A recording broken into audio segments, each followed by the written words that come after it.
जनाब सदर साहब और यहाँ बैठे हुए तमाम जिम्मेदारान, सबसे बड़ी खुशी की बात है कि आप लोगों ने वक्त पर अपनी आंखें खोल ली और ये महसूस कर लिया कि ये वार्ड मेयर का होने के बावजूद भी इस वार्ड को एक सादे कारपोरेटर की तरह भी तवज्जो नहीं मिली। और आप लोगों ने ये महसूस करने के बाद अपने बीच का ऐसा शख्स जो आप लोगों के लिए खिदमत करता है, आप लोगों के कामों में दिलचस्पी रखता है, न सिर्फ वार्ड के काम बल्कि घरेलू काम में भी आप लोगों की मदद करता है, ऐसे आदमी की आप लोगों ने पजीराई की और उसको उम्मीदवारी के लिए राग़िब किया।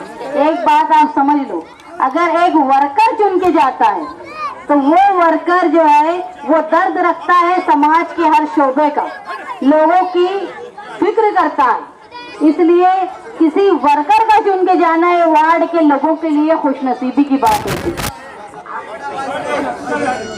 आप लोग जितनी जोर से पटाखे फोड़ रहे हैं और इस्तकबाल कर रहे हैं, मैं कहती हूँ कि सारे जोश को आप बचा के रखो। जब आप लोग यहिया भाई की निगरानी में, उनकी सरपरस्ती में इलेक्शन लड़ो और तुम्हारी पसंद से वो चुन कर आ जाए तो ये जोश का इजहार करो और इससे बेहतरीन आप लोग इस्तकबालिया प्रोग्राम रखो, जब ये सारी मेहनत आप लोगों की और उनके जो इतने सालों की मेहनत है वो वसूल हो पाएगी।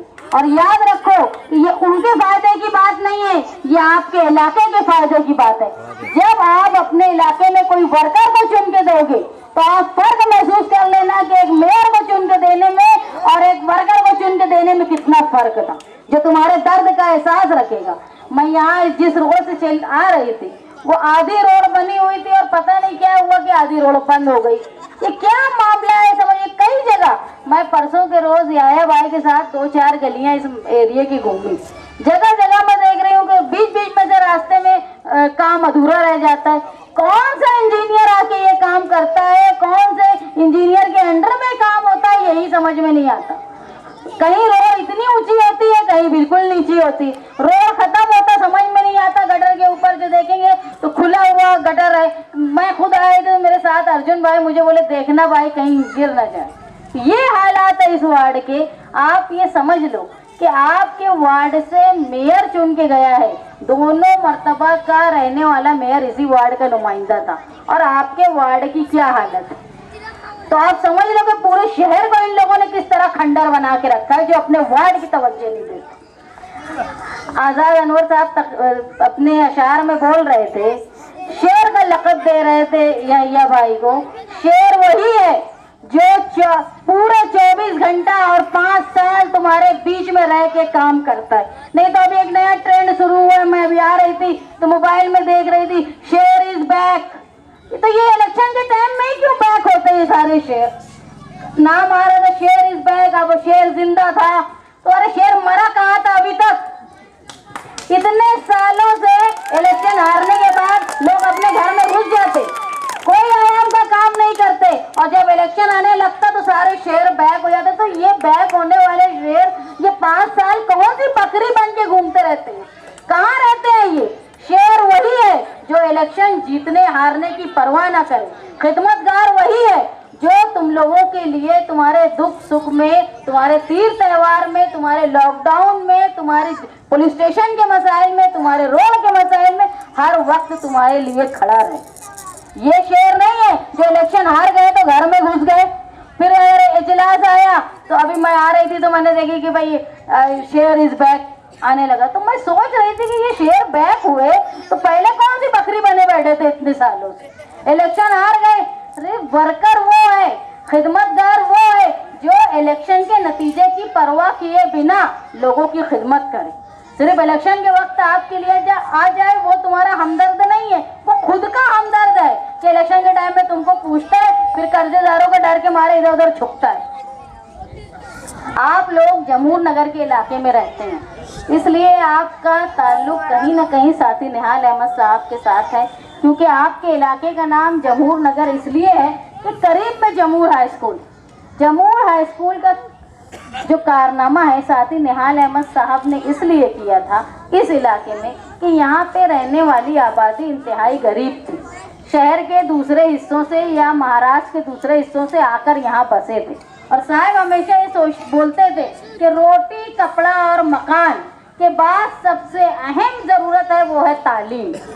साथी निहाल अहमद साहब इतने साल एमएलए रहे, वो मिनिस्टर थे, वो अपोजिशन लीडर थे। वो चाहते तो शहर के किनारे कोई स्कूल बनाने की बजाय शहर के मरकज में स्कूल बनाते, जैसे दूसरी स्कूलें चलती है जो कारोबार का धंधा करती। अगर यही नियत होती सिर्फ स्कूल की तो शहर के जहाँ पैसे वाले लोग रहते हैं वहाँ स्कूल बनाई जाती। लेकिन साथी निहाल अहमद साहब की ये ख्वाहिश थी कि शहर के किनारे के हिस्से में स्कूल बनाई जाए ताकि दूसरे जगह से आने वाले गरीब लोग यहाँ पर रहकर तालीम हासिल कर पाए। वही वजह थी जो यहाँ पर आप लोगों के इतराफ में जमूर स्कूल बनी और आपकी बस्ती जमूर स्कूल के बाद आई, इसीलिए उसका नाम जमूर नगर रखा गया। तो ये मामूली कुर्बानी नहीं है साथी निहाल अहमद साहब के साथ, आप लोगों के साथ जो उन्होंने स्कूल का तोहफा दिया। समझ लो अगर स्कूल बाद में कई स्कूलें बन गई, लेकिन जिस वक्त ये स्कूल बनी उस वक्त कोई यहाँ बड़ी स्कूल नहीं थी या छोटी स्कूल भी नहीं थी जो मेरी मालूमात के हिसाब से। तो आप कम से कम उस बात का ख्याल रखें कि इतनी अजीम सोच थी साथी निहाल अहमद साहब की कि उन्होंने कच्ची बस्ती में रहने वालों को जहाँ घर बनाने का काम दिया। सिर्फ घर ऐसे ही नहीं है कोई अचानक नगर बस गया, लोग आ गए, टटपतरी ठोक दिए, बल्ली पतरा लगा दिए, ये नहीं किया साथी निहाल अहमद साहब ने। उन्होंने बस्तियां बसाई और उस घर का मालिक कानूनी तौर पे रहने वाले को बनाया। और जहां उनका राशन कार्ड का काम जिंदगी भर साथी निहाल अहमद साहब राशन कार्ड का काम करते थे। मैं पूछती थी कि आप क्या ज़रूरत है भाई ये सब करने की, तो वो बोलते थे कि रोटी, कपड़ा और मकान ये सबसे ज़रूरी है और कहीं ना कहीं रोटी का ताल्लुक जो है राशन कार्ड से है। इसलिए वो कोशिश करते थे कि राशन कार्ड लोगों के बने। वो 65 साल के जो लोग रहते थे जिनकी उम्र 65 साल से ज़्यादा है, उनके वजीफे के लिए आखिरी वक्त तक लड़ते थे कि पेंशन मिलना चाहिए। मैं सोचती थी कि ये क्यों करते, लेकिन जब आज मैं ये काम करती हूँ या हमारे साथी ये काम करते तो महसूस करते ये 1000 रुपया महीना जो बुजुर्गों को मिलता है, ये भले ही अपने लिए कोई अहमियत ना रखता हो, लेकिन उनकी दवा गोली के लिए बहुत बड़ी रकम है ये, जो सहारा है उन लोगों के लिए। तो ऐसे साथी निहाल अहमद साहब की सोच हुआ करती थी। और साथी निहाल अहमद साहब ने हमेशा वर्करों की इज्जत की। जब कोई एक इम्पोर्टेड बाहर का सेठ उम्मीदवार आया करता था बनिस्बत उनके वर्कर के सामने, तो वो वर्कर को अव्वलियत देते थे।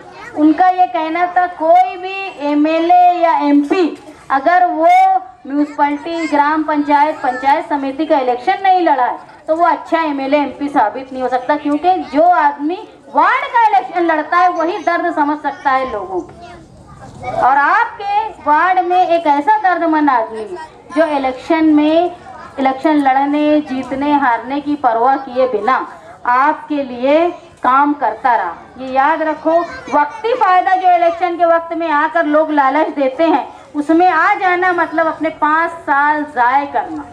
ऐसे तुमको वक्ती फायदा या गुंडागर्दी, जो मेरे साथ बैठे हुए लोग थे मुझे बताया कि यहाँ बहुत गुंडागर्दी होती है। अरे मोमिन सिर्फ खुदा से डरता है और किसी के बाप से नहीं डरता। अगर तुमने ये तैयार कर लिया कि हमको हमारे बीच में रहने वाले हमारा साथी जो हर 5 साल में हमारे साथ रहता है, कभी किसी चीज़ की परवाह नहीं करता है, जिसको आवाज़ दो तो अपने घर से निकल जाता है, वो नहीं जिनको आप बुलाते रहो और वो आते नहीं।